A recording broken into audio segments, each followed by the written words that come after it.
வணக்கம். எல்லோரும் எப்படி இருக்கீங்க? எல்லோரும் நல்லா இருப்பீங்கன்னு நம்புகிறேன். 2024ஆம் வருடத்தை நம்ம வெற்றிகரமாக முடித்து எப்படா 2025 வரும் அப்படின்னு காத்துக்கிட்டு இருந்தவங்களுக்கு இதோ வந்துடுச்சு. உங்கள் அத்தனை பேருக்கும் wish you very very very happy new year 2025. இந்த 2025 ஒரு புது வருஷம் பிறக்குதுனாலே கண்டிப்பாக எல்லாருக்குமே இந்த வருஷம் எப்படி இருக்கும் அப்படிங்கிற ஒரு ஆர்வம் இருக்கும். அது அந்த ராசி பலன் என்ன அப்படிங்கிறத எல்லாருமே தெரிஞ்சுக்கணுன்னு ஆசைப்படுவோம். ஸோ அந்த வகையில் இந்த வருஷம் எல்லா கிரகங்களுடைய பயிற்சியும் நடக்க போகுது.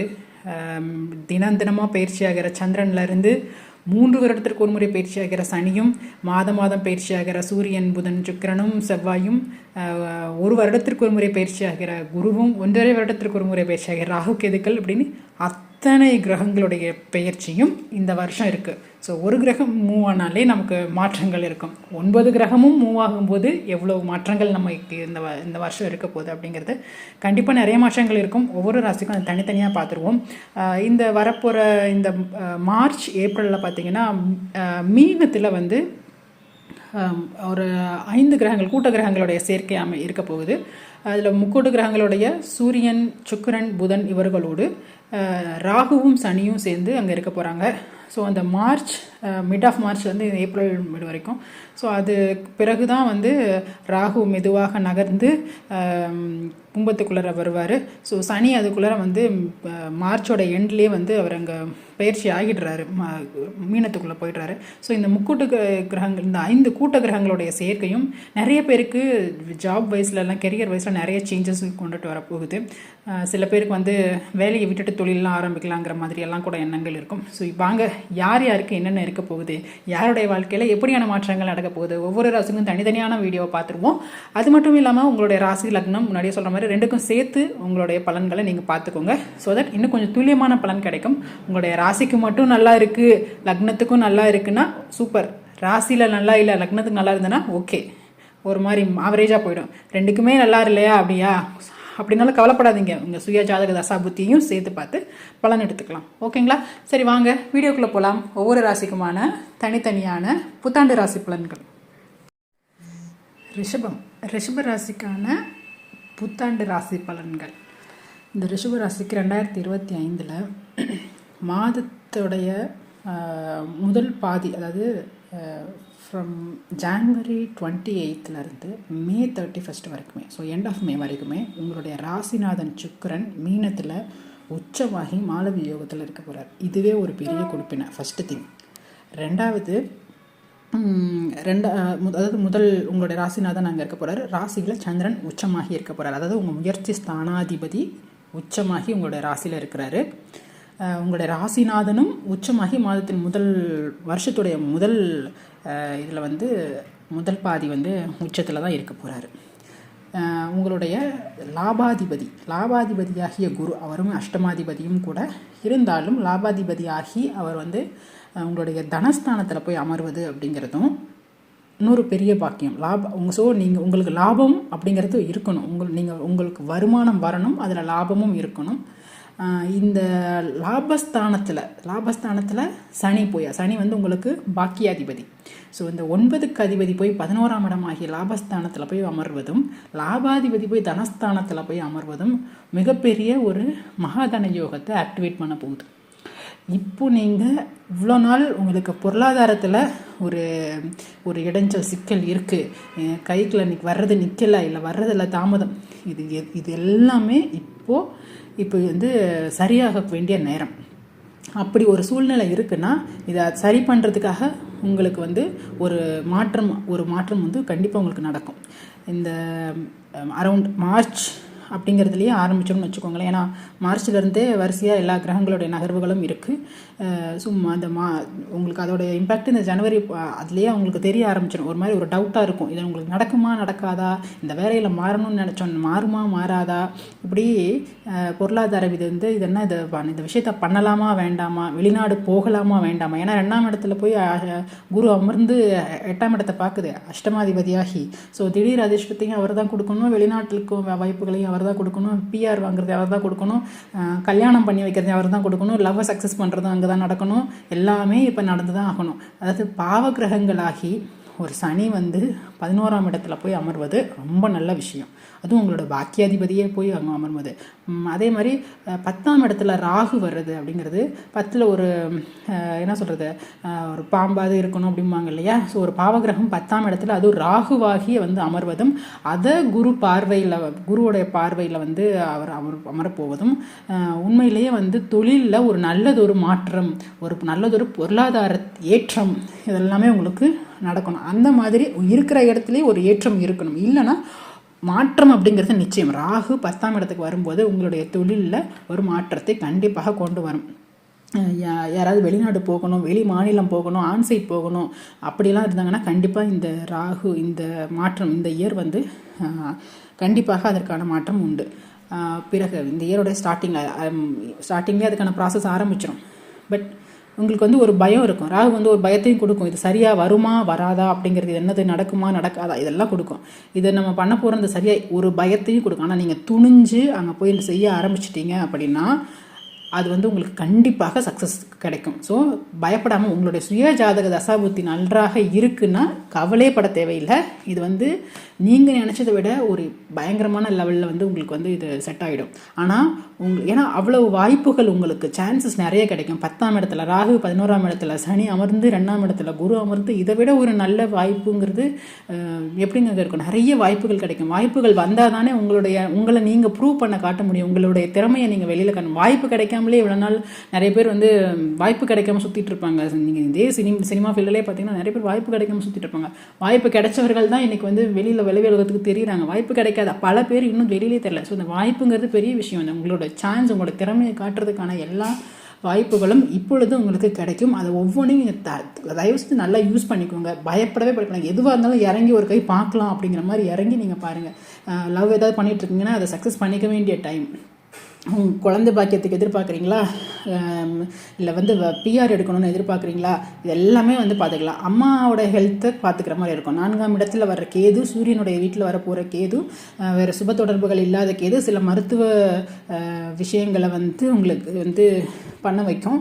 உங்களுடைய ஹெல்த்து, நீங்களே வந்து கொஞ்சம் ஏஜ்டு பர்சனாக இருந்தாலும் உங்களுடைய ஹெல்த்து, உங்கள் வயிறு சம்மந்தப்பட்டது, ஏதாவது பர்னிங், அசிடிட்டி, குடல் சம்மந்தப்பட்டது, இந்த மாதிரி வயிற்றுப்பிசம், இந்த மாதிரி விஷயங்கள்.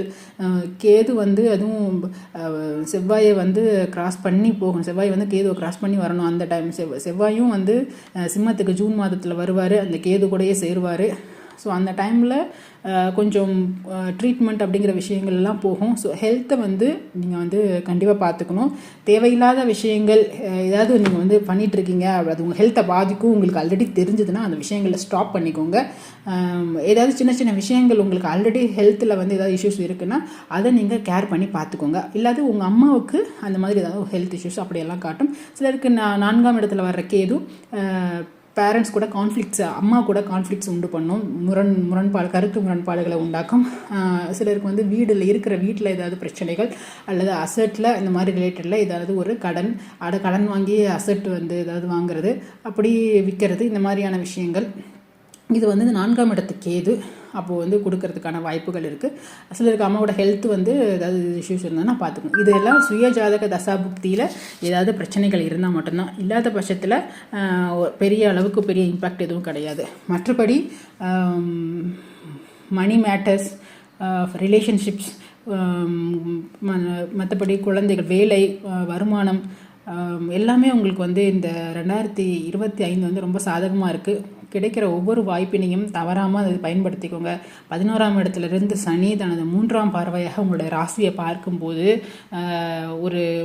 ஒரு வித ஸ்ட்ரெஸ் அப்படிங்கிறது இருக்கும். அது வேலையின் காரணமாக ஒரு அந்த மாதிரி ஏதாவது ஒரு விஷயத்தை பற்றி நீங்கள் யோசித்து, அதாவது உங்கள் வேலை ரிலேட்டடாக தான் நம்ம போயிட்டு அங்கே நடக்குமா நடக்காதா அப்படிங்கிற ஒரு இதை கொடுத்துட்டே இருந்தாலும் சடனாக உங்களுக்கு நிறைய ஆப்பர்ச்சுனிட்டி கிடைக்கும். ஓகேவா, சடனாக கிடைக்கும். ஆனாலும் அதை நம்ம பண்ணலாமா வேண்டாமா, அது பண்ணுறது சரியாக இருக்குமா இல்லையா இப்படிங்கிற ஒரு இதுவும் இருக்கும். நீங்கள் எதிர்பார்க்காத நேரத்தில் டக்குன்னு நடக்கும். இருந்தாலும் நீங்கள் அதுக்காக அந்த கிடைக்கிற அந்த ஆப்பர்ச்சுனிட்டி வந்து சரி, ஐயோ போகலாமா வேணாமா அப்படின்னு பயப்படாமல் துணிஞ்சு நீங்கள் இறங்குங்க. கண்டிப்பாக இந்த 2025 உங்களுக்கு ஒரு வெற்றிகரமான ஆண்டாக இருக்கும். இந்த ஏதாவது ஒரு பெரிய தொழில் அப்படின்னா ஆரம்பிக்க போகிறீங்க. ஏன்னா 10ஆம் இடத்துல வர ராகு வந்து தொழிலில் சிலருக்கு வேலையை விட்டுட்டு தொழில் பண்ணலாம் அப்படின்னு சொந்த தொழில் பண்ணலாங்கிற இதில் கொண்டுட்டு வரும். அந்த மாதிரி ஏதாவது ஆரம்பிக்க போகிறீங்க, அதுக்காக நீங்கள் ஏதாவது ஒரு அசட்டை நீங்கள் வந்துட்டு வச்சு அதுலேருந்து நாங்கள் ஆரம்பிக்கலாம் அப்படிலாம் இருக்கும். அப்படிலாம் நீங்கள் இருந்தீங்கன்னா அதுக்கு மட்டும் உங்கள் சுய ஜாதகத்தை நீங்கள் கண்டிப்பாக வந்து செக் பண்ணிக்கோங்க. என்ன பெருசாக விரயஸ்தானம் 12ஆம் இடம்லாம் ஒன்றும் பெருசாக கெட்டு போகலை. அதே டைமில் உங்களுடைய தனஸ்தானத்துலேயும் அதிர்ஷ்டம், ஏதாவது லாட்ரி ஈட்ரி அந்த மாதிரிலாம் ட்ரை பண்ணுறீங்க அப்படின்னா அதுலேயும் அதிர்ஷ்ட குரு இருந்தாலும் அது உடனே கெடுத்துறாது. சிலருக்கு குடும்பத்தை விட்டு அல்லது குடும்பத்தோடவே மற்ற குடும்பத்தில் இருக்கிற உறுப்பினர்களையும் பொறுத்து தான். ஸோ குடும்பத்தோடவே கூட வேறு எங்கன்னா பிறந்த இடத்துலேருந்து வேறு எங்கன்னா ஷிஃப்ட் பண்ணி கொண்டுட்டு போகிறது, பெண்களாக இருக்கிற பட்சத்தில் கல்யாணம் ஆகி வேறு வீட்டுக்கு போகிறது, இதெல்லாமும் இருக்கும். உங்களோட சுயஜாதக தசாபுத்தி பெரிய முதலீடு சொந்த தொழிலில் பண்ணும்போது சுயஜாதக தசாபுத்தியை செக் பண்ணிக்கோங்க. ஆனால் கோச்சாரம் உங்களுக்கு சாதகமாகவே உள்ளது. 10ஆம் இடத்துல ராகும் 11ஆம் இடத்து சனியும், இது வந்து நல்ல ஒரு இதாக தான் இருக்க போகுது. ஸோ அதனால் நீங்கள் வந்து தாராளமாக இந்த 2025 உங்களுக்கு சாதகமாக வர்ற அத்தனை வாய்ப்புகளையும் எடுத்து தைரியமாக இறங்கி பண்ணுங்கள். வெற்றி உங்களுக்கு தான். நல்ல பொருளாதாரம் இருக்கும், அந்த பொருளாதாரத்தையும் நல்லபடியாக இன்வெஸ்ட் பண்ணுங்கள். ஓகேவா? நன்றி. இப்போ நீங்கள் பார்த்தது உங்கள் ராசிக்கான புத்தாண்டு ராசி பலன். இந்த ராசியோட நீங்கள் என்ன லக்னமோ அந்த லக்னத்துடைய ராசி பலனையும் சேர்த்து பார்த்துக்கோங்க. ஏன்னா ராசி லக்னம் ரெண்டுமே நல்லா இருக்கும்போது உங்களுக்கு இந்த நியூ இயரோடைய இது வந்து இன்னும் ரொம்ப நல்லா இருக்கும். அதாவது ப்ரெடிக்ஷன் வந்து உங்களுக்கு இன்னும் கொஞ்சம் துல்லியமாக வரும். உதாரணத்துக்கு நீங்கள் வந்து ஒரு மேஷ ராசியில் இருக்கீங்க, உங்களுடைய லக்னம் வந்து ஏன்னா மேஷத்திற்கு சனி 7 சனி ஆரம்பிக்குது அப்படின்னு வந்து பயந்துட்டுருக்கீங்க அப்படின்னு வச்சுக்கோங்களேன். பட் உங்களுடைய லக்னத்துக்கு வந்து இந்த சனி வந்து நல்ல பொசிஷனில் தான் இருக்கார். அப்படிங்கும்போது நீங்கள் வந்து ஒரு ரிஷப லக்னமோ மிதுன லக்னமோ அல்லது வந்து துலாம் லக்னமோ, ஸோ இப்படி ஒரு நல்ல மகர லக்னமோ, இப்படி நல்ல ஒரு லக்னத்துக்கு வந்து உங்களுக்கு வந்து சனி நல்ல ஒரு இடத்துல பயிற்சியாகி இருக்கும்போது இந்த இந்த இந்த பலன், இந்த 7 சனியோட இம்பேக்ட் வந்து ரொம்ப உங்களை அஃபெக்ட் பண்ணாது. உங்களுக்கு அது ரொம்ப கடினமாக ஃபீல் பண்ணாது. ஒரு 50% தான். ஸோ ராசி பாதி லக்னம் பாதி. ராசி 50%னா விதியும் மதியும், விதி பாதி மதி பாதிங்கிற மாதிரி உங்களுடைய ராசிங்கிறது உங்களுடைய மனம் மதி. ராசி தான் சந்திரன், ராசி மதி. உங்களுடைய விதிங்கிறது லக்னம். ஸோ விதி பாதி மதிப்பாதி அப்படிங்கும்போது உங்களுடைய லக்னத்திற்கு இந்த ராசி பலன் நன்றாக இருக்கிற பட்சத்தில் உங்களுடைய ராசிக்கான இந்த பலன் வந்து அது நெகட்டிவாகவே இருந்தால் கூட பெருசாக அஃபெக்ட் பண்ணாது. ராசியும் லக்னமும் ரெண்டும் ஒன்றாகி வருது அப்படிங்கும்போது அப்போ வந்து நல்லதாக இருந்தாலும் ரொம்ப நல்லா இருக்கும், கெட்டதாக இருந்தாலும் கொஞ்சம் அழுத்தி செய்கிற மாதிரி இருக்கும். ஸோ இதுதான். அப்போது நீங்கள் ராசி உங்கள் உதாரணத்துக்கு நீங்கள் மேஷ ராசி மிதுன லக்னம்னா மேஷம் மிதுனம் ரெண்டுக்கும் சேர்த்து ஒரு பலன் பார்த்துக்கோங்க. அந்த பலன் உங்களுக்கு இன்னும் கொஞ்சம் துல்லியமாக நடக்கிறது போல் உங்களுக்கு தெரியும்.